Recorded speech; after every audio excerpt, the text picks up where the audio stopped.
Fala, meus amigos, tudo bem?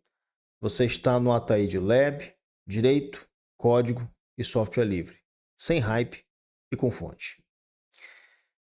Eu resolvi criar este vídeo e fazer este vídeo, produzir este vídeo para apenas talvez esclarecer um pouco até o vídeo anterior que eu fiz recentemente, em que eu mostrei um pouco do meu ambiente, do meu setup, do sistema que eu utilizo, mas também para aproveitar e frisar que não há nenhuma dificuldade de você advogado, de você profissional da área jurídica, ou qualquer profissional, na verdade, digamos que com algumas diferenças, algumas pequenas singularidades, porque pode existir alguma pessoa que trabalha ou que milita em uma área em que você precisa necessariamente de alguma ferramenta fechada, de alguma ferramenta proprietária. Mas eu diria que na esmagadora maioria dos casos você não depende, não precisa disso para poder exercer a sua atividade essencial. Então o que eu queria apenas dizer é que o que eu estou a mostrar aqui para vocês, dentro desse ambiente, do meu setup, no meu sistema, é fruto de escolhas pessoais. Então, eu poderia estar utilizando outro sistema, poderia estar utilizando o Windows, poderia estar utilizando o macOS, se eu assim quisesse. Mas, a partir do momento que eu comecei a me familiarizar mais com relação ao tema, com relação ao software livre em si, com relação não só à ideia por trás, à filosofia por trás, e especialmente considerando a capacidade que você tem de fazer o que você bem entender com o seu sistema, seja do ponto de vista da sua aparência, seja na parte da criação de camadas de segurança. Ora, quando eu percebi que existe uma resiliência que está intrínseca ao sistema operacional, aos aplicativos, inclusive para você poder criar também soluções para você, soluções para a sua empresa, soluções para o seu negócio, para você poder acelerar a sua produtividade, para você fomentar ainda mais, digamos, a produção de conhecimento. Ora, depois que eu percebi isso, não tem mais volta, meus amigos. Não tem condição de você pensar duas vezes. Aliás, não dá para você pensar nenhuma vez. Na minha visão, com todo respeito, essa é a melhor opção para que você possa, digamos, explorar o máximo possível o que você tem hoje, o ferramental que você tem hoje.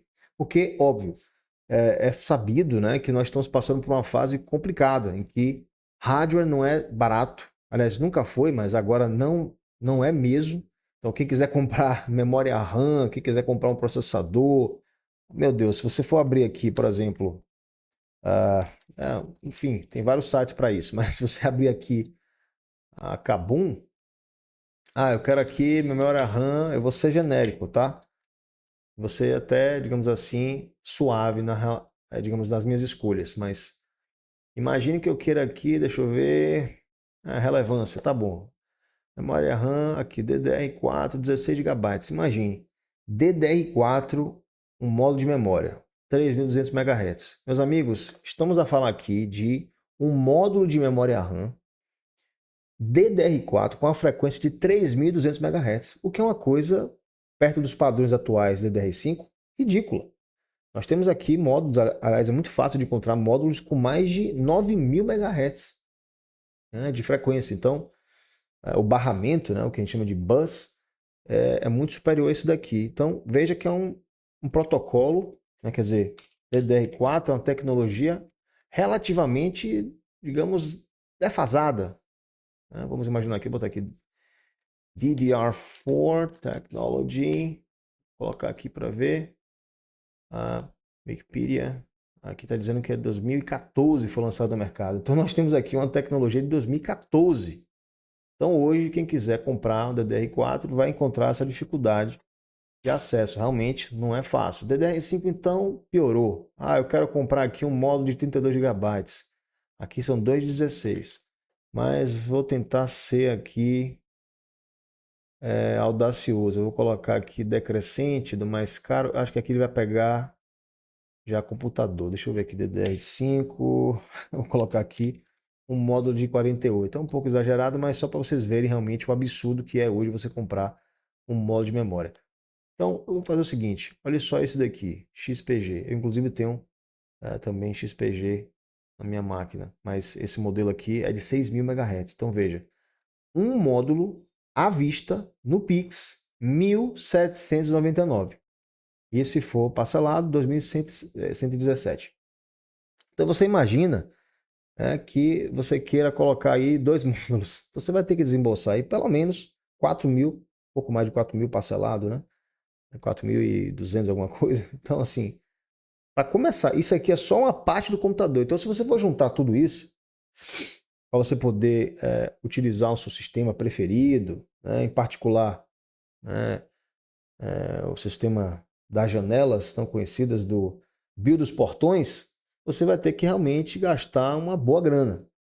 Aí você para pensar, poxa, eu tenho 8 GB de memória RAM, eu tenho um processador de 4 núcleos, já está de 2 núcleos. Como é que eu vou fazer para rodar um sistema como o das janelas 11, janelas 10, enfim? Ora, você vai ter problemas, até porque a depender do seu setup, você não vai conseguir funcionar o seu sistema operacional preferido para fazer suas atividades cotidianas. Então, aí a gente parte do seguinte pressuposto. O que é que o Linux é? E para que o Linux serve? Para começar, eu queria explicar que o Linux, na verdade, é o kernel. O que é o kernel? O kernel é a unidade central de processamento do sistema operacional. O Linux, ou o kernel, é o que faz com que você consiga ter uma melhor comunicação, uma melhor interconexão dos seus componentes, do seu hardware com o que você está utilizando no dia a dia. Então, imagine que você, para ter uma interface, para você ter um aplicativo, para você poder usar a sua máquina, né, o seu computador, você precise do kernel para justamente fazer essa comunicação da melhor forma possível. Então, o kernel foi justamente criado por um sujeito chamado Linus Torvalds, que é esse sujeito aqui. E o que é que o kernel faz? O kernel permite que você consiga literalmente otimizar os recursos que você possui. Você escolhe versões específicas, porque existem várias versões de kernel. A partir do momento que você passar a conhecer um pouco mais desse assunto, você vai perceber que o céu está aberto para você. Nesse caso aqui, deixa eu até colocar, eu gosto de colocar tema escuro, mas aqui é o ArchWiki, né? Digamos, é o repositório de documentação escrita e técnica do Arch Linux, que é uma distribuição Linux, né? Uma distribuição conhecida, é uma das mais, assim, cotadas, né? Alguns acham que é muito hypada, mas basicamente o Arch Linux tem um wiki, né? Que é um ambiente de documentação muito bem desenvolvido, muito bem escrito e muito bem utilizado, inclusive para outras distribuições que não estão baseadas no Arch Linux. Então muita gente utiliza o ArchWiki para poder também embasar, para poder estudar, para poder lastrear todo o cabedal de conhecimento que vem amealhando durante todos esses anos. Então, nesse caso, quando eu pesquisei o kernel, né? Quando eu pesquisei o kernel, ou kernel, enfim, você vai perceber que existem vários tipos de kernel. Então, tem o famoso stable, tem o hardened, tem o long term, tem o real time kernel, etc. Então, enfim, você tem várias versões, né? Aí aqui você percebe também que existem aqueles chamados de que seriam kernels, né, que não são oficiais, entre aspas, ou seja, que não é exatamente o kernel que você encontra no site oficial do kernel.org. Aqui, no caso, é a versão que o Linus Torvalds, ele até hoje, ele também participa, ele desenvolve, ainda talvez com menos participação do que antes, mas ele ainda continua ali capitaneando, continua ainda trocando e-mails.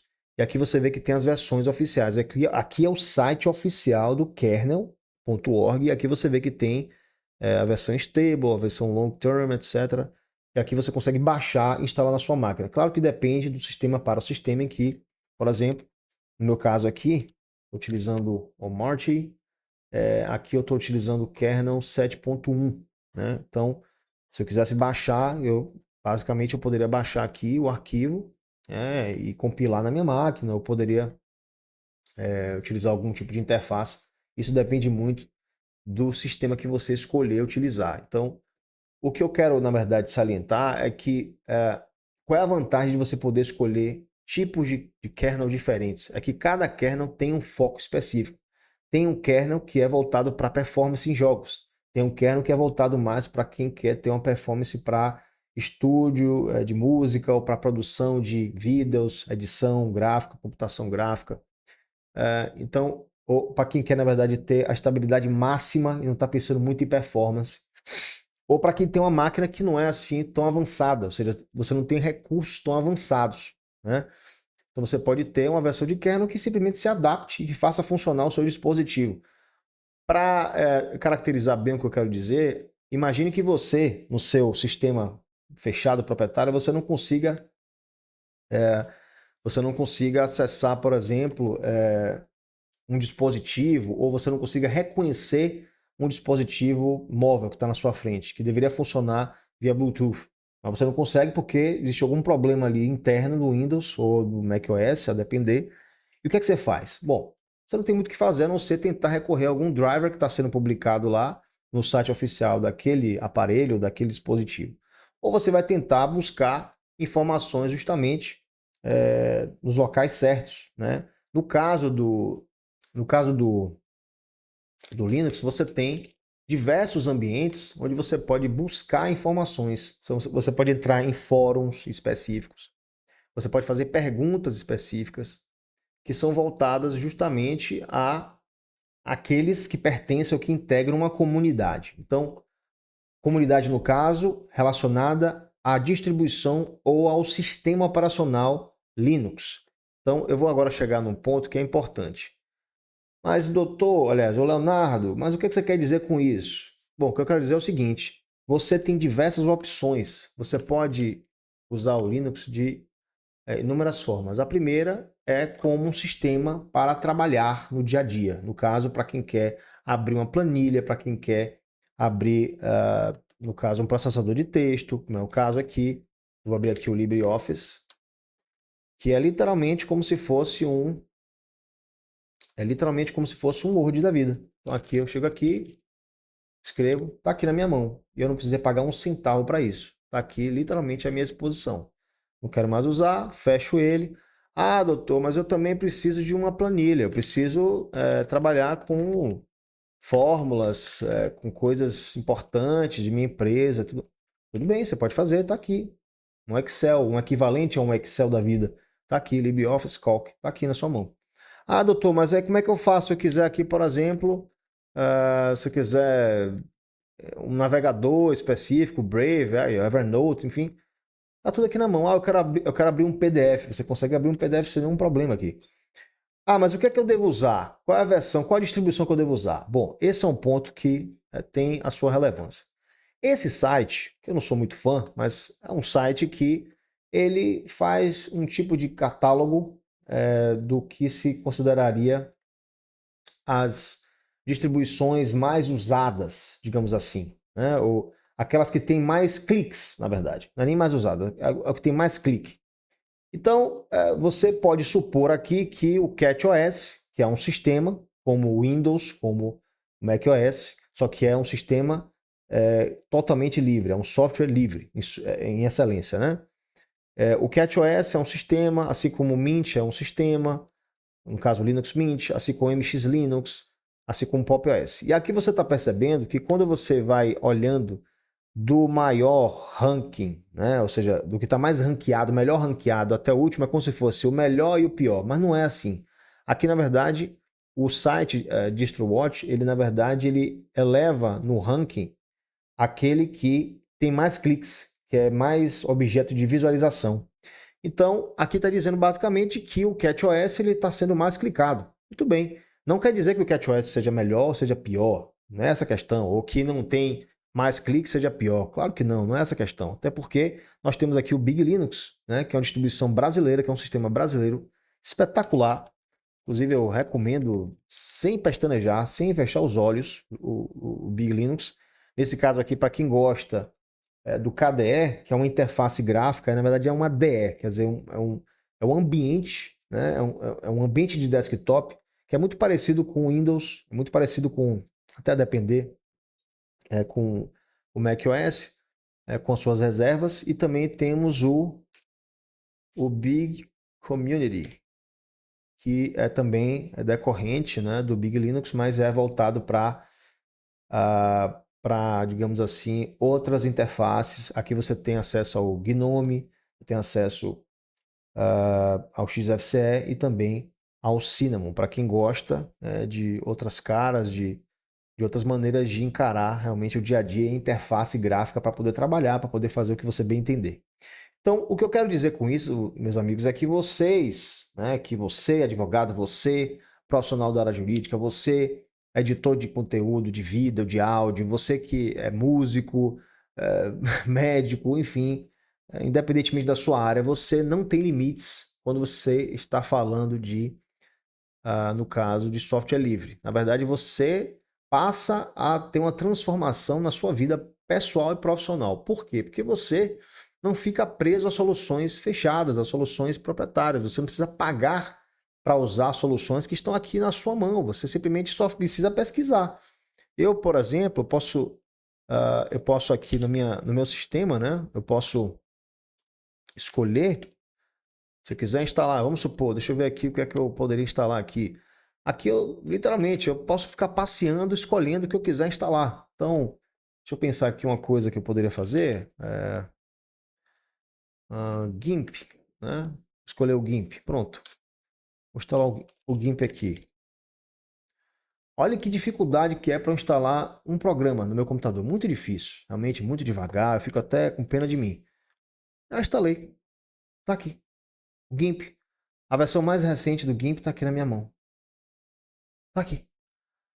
Então, para quem trabalha com fotos, com edição, tá aqui não. Mas você não consegue, doutor. Você não consegue, por exemplo, instalar aplicativos mais robustos. Me dê um exemplo. Aqui está o Blender. Você não consegue instalar o Blender? Eu não consigo? Tá aqui. Blender, muito difícil. Realmente, vamos contar aqui quantos segundos. 1, 2, 3. Não, claro. Aqui nesse caso teremos uma pequena singularidade. Como nós temos aqui um software que é mais realmente robusto, tem mais pacotes, ele vai demorar um pouquinho só para baixar. Não tem problema, mas ele está baixando os pacotes todos. O que é um pacote? Literalmente, o pacote no Linux é visto como um programa, um aplicativo. Então, aquilo que você imagina no seu Windows, eu vou baixar um programa, é a mesma coisa que você falar um pacote no Linux.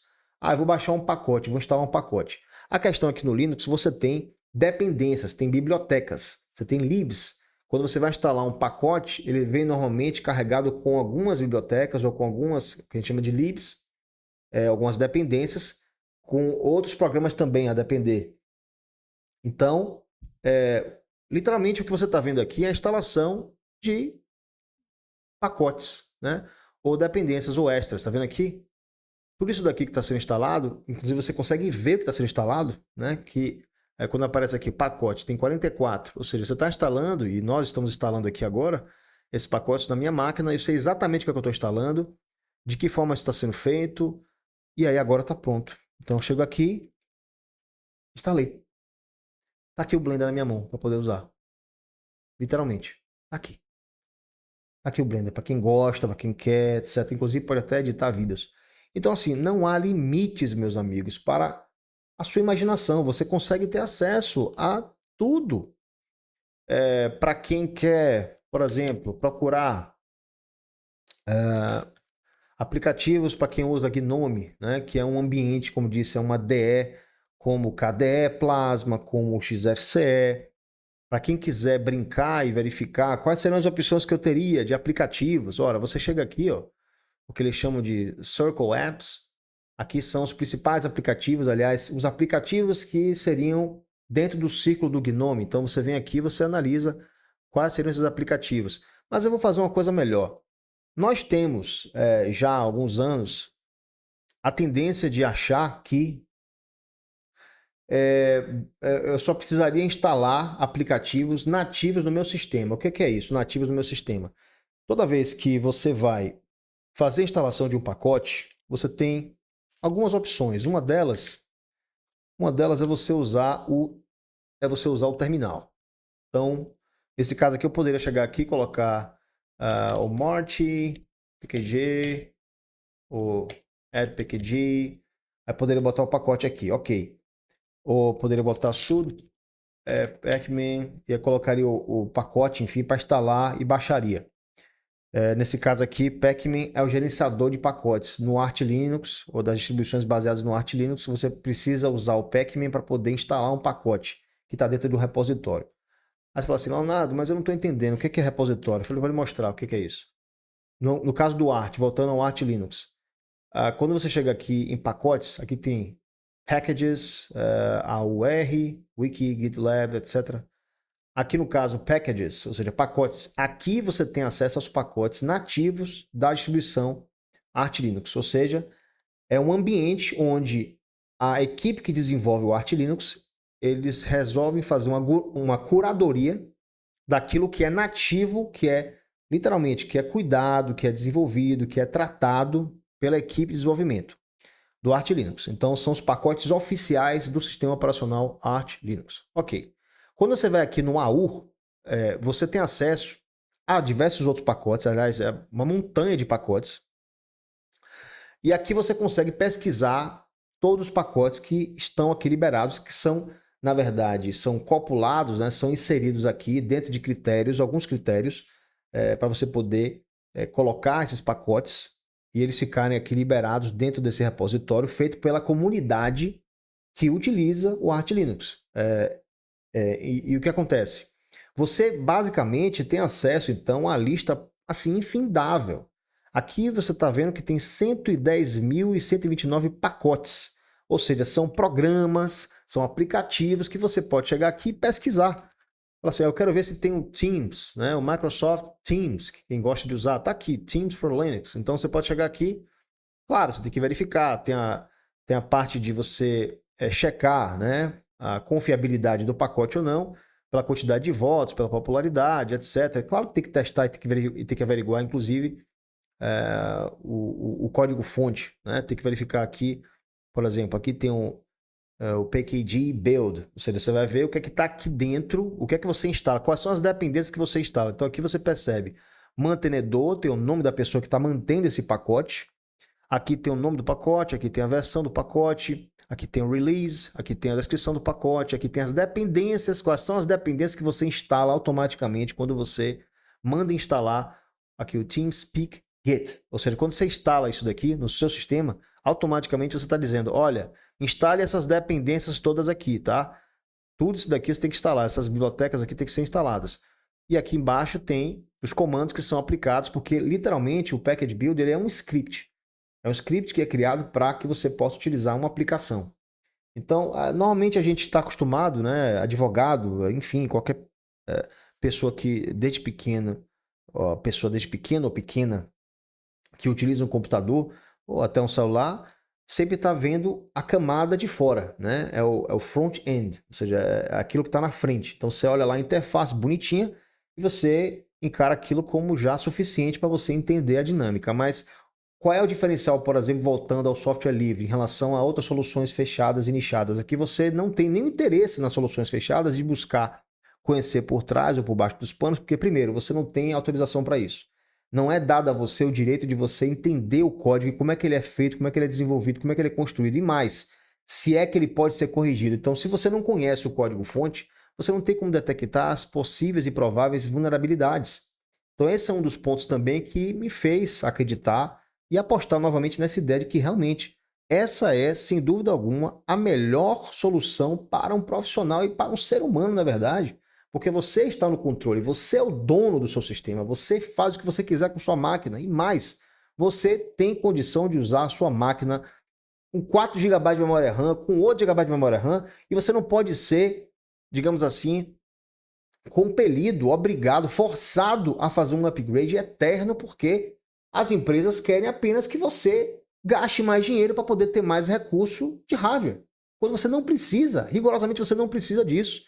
Você pode utilizar distribuições como, nesse caso aqui, o Big Community, você pode utilizar o XFCE, que é um sistema que vai consumir pouquíssimo de sua máquina. Você pode utilizar, eu já vi gente utilizando o XFCE do Big Linux com 2 GB de memória RAM. Eu mesmo já instalei uma máquina com 2 GB de memória RAM. Tem gente, por exemplo, que utiliza também o Cinnamon, que também é um ambiente gráfico leve. Né? Quem utiliza, claro que não é tão leve como o XFCE, mas nesse caso do Big Linux você tem recursos aqui, inclusive, que faz com que você, e recursos que fazem com que você tem uma otimização dentro de uma programação, dentro de, digamos assim, de uma série de engines, ou seja, você tem uma série de scripts e tem uma série de configurações que já são pré-feitas pela equipe do Big Linux, pela equipe que desenvolve o Big Linux, e eu particularmente também contribuo e integro o projeto, né? Ajudo no que posso e tenho o maior prazer de poder participar e de poder acompanhar o desenvolvimento de Bruno Gonçalves, Thales Mendonça, Rafael Rucher, Barnabé. O que eu posso dizer é que você não tem limites. Aí você pergunta, mas quais seriam as melhores opções para quem não conhece muito, para quem não entende? Olha, eu recomendo que você visite o site, que você acompanhe também no Telegram, que você acompanhe, que você acesse o fórum. Mas assim, se você quiser testar, poxa, chega aqui no site do Big Community, baixe aqui as versões que você entender que seriam as mais adequadas para o seu hardware e confesso que você vai gostar de todas elas. Depende muito da preferência pessoal. Ou no Big Linux também você pode ir no site oficial, né, da distribuição principal que começou esse projeto, que tem 23 anos ou até um pouco mais. Uma distribuição, como eu disse, brasileira.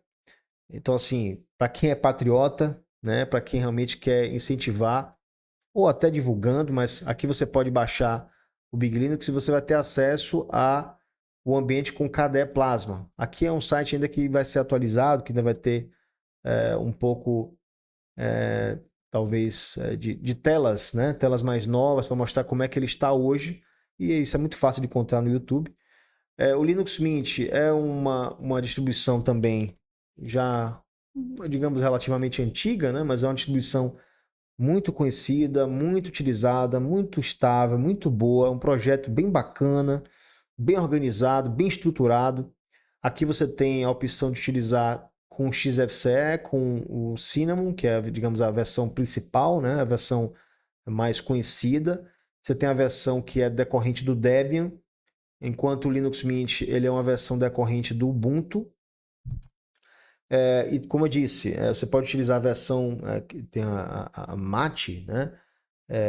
Que é bem leve também, a XFCE que é extremamente leve, Cinnamon também, que é, por aquilo que pareça, né? O Cinnamon, por mais que seja assim, mais, como eu posso dizer assim, para alguns, né? Mais bonito, né? O ambiente, a aparência, etc. Eu particularmente não sou muito fã, mas tem quem goste. O XFCE é muito leve, o Cinnamon também é leve, mas o XFCE ainda é mais leve. Aí eu digo a vocês o seguinte, olha, eu já testei, eu já instalei essa versão do XFCE do Linux Mint, por exemplo, em máquinas que estavam praticamente já prestes a serem jogadas fora. Eu já vi isso acontecer algumas vezes, mas eu instalei em uma máquina que, assim, tudo, sabe, alinhado, com criptografia, com segurança, com velocidade, com os aplicativos todos instalados, os aplicativos do dia a dia, porque, assim, a maioria vai pensar em um computador para quê? Para trabalhar, para poder fazer suas atividades normais, para escrever texto, para poder acessar sites, para poder assistir um vídeo, para assistir, né, um serviço de streaming, né? Enfim, quer dizer, você pode fazer o que você bem entender, inclusive jogar. Quem quiser jogar também, eu, por mais que eu não seja assim, enfim, não sou de jogar, porque confesso que eu não, primeiro que eu não tenho tempo para isso, segundo que não é uma coisa que eu tenha buscado, venha a buscar no futuro, mas pode ser até que eu, quem sabe, grave alguma coisa nesse sentido, mas eu criei uma conta há pouco tempo, porque um amigo meu, um grande amigo meu, Rafael, até me incentivou nisso, né? E aí o que acontece? Eu não tive nenhum empecilho, inclusive eu tive um desempenho muito maior do que quando eu testei na época, aí foi por um teste mesmo, né? Não foi porque eu queria voltar a usar o Janelas não, mas é porque eu queria testar realmente se tinha uma diferença de performance. E eu percebi que tinha uma diferença muito boa de performance, muito grande. O Linux era muito melhor. Então, assim, é isso que eu queria dizer a vocês, que não há limites, tá? Para a imaginação. E nesse caso, eu queria falar um pouco sobre Flatpaks. O Flatpak, ele é conhecido como digamos assim, como é que eu posso explicar isso? É um ambiente onde você consegue envelopar o aplicativo criando o isolamento dele sem interferir no sistema de arquivos do seu sistema operacional. Então, traduzindo, quando você instala um aplicativo de sua preferência no formato Flatpak, você tem um tipo de... seria um sandbox, seria literalmente uma caixinha que fica guardada no seu computador e ela não tem interferência nenhuma no seu sistema de arquivos, ou seja, não há chance, quer dizer, a chance assim é praticamente zero de você conseguir gerar uma corrupção, de gerar algum tipo de dano no seu sistema. Então, quando você instala o aplicativo, ele fica ali separado de todo o contexto global de seu sistema operacional. Agora, é claro que com isso você acaba tendo um arquivo maior, você acaba tendo uma ocupação maior no seu disco, mas isso também não é nada assim de exagerado que impeça você de ter, se você quiser, todos os aplicativos em Flatpak. Agora, a vantagem que você tem é que você vai ter normalmente uma chance de quebrar, entre aspas, seu sistema muito menor. Porque quando você, a depender, claro, isso depende muito do usuário, depende muito da pessoa que está utilizando o sistema, que está instalando os aplicativos. Quando você vai instalar um pacote, como eu mostrei, eu vou instalar o GIMP, vou instalar o OBS. Quando você vai instalar o OBS no pacote nativo da sua distribuição, no seu sistema operacional, você tem que realmente checar se você vai ter algum tipo de dependência que precisa ser atualizada ou aguardar que essa dependência seja atualizada para depois instalar ou atualizar o seu aplicativo nativo na sua distribuição de escolha. No caso do Flatpak, você não tem essa preocupação, porque você está baixando das opções que tem aqui dentro de um repositório, né, do FlatHub, e aqui você consegue já instalar tudo, digamos, pronto, né, pronto para usar. Então aqui você literalmente vai passear naquilo que você acha que é pertinente, você vai pesquisar aquilo que é popular, enfim, dentro das opções, se é para educação, para jogo, para ferramenta para desenvolvedor, eu quero VS Code, assim, o VS Code, eu quero instalar o VS Code, tá aqui. Chega aqui, manda instalar. Como eu disse, tudo depende da sua escolha, do seu sistema. Cada distribuição, cada sistema Linux, né, tem uma escolha diferente em relação à interface gráfica, como você vai instalar um aplicativo, como você vai fazer o gerenciamento, né, do sistema de maneira geral. Então, meus amigos, em resumo, é isso que eu queria dizer a vocês. A gente vai continuar produzindo conteúdo. Eu vou falar também um pouco mais, né, sobre o meu fluxo de trabalho utilizando o Walmart, né, utilizando o Hyperland, que é justamente esse ambiente que vocês estão vendo aqui. E eu espero que este canal ajude vocês a abrir um pouco a cabeça e fazer com que, no final das contas, exista uma alternativa diferente da alternativa que se costuma ver no dia a dia, em que você possa também, nesse processo, além de aprender muito, ajudar outras pessoas, quem sabe, e libertar as mentes das amarras das Big Techs. Muito obrigado pela atenção, um grande abraço.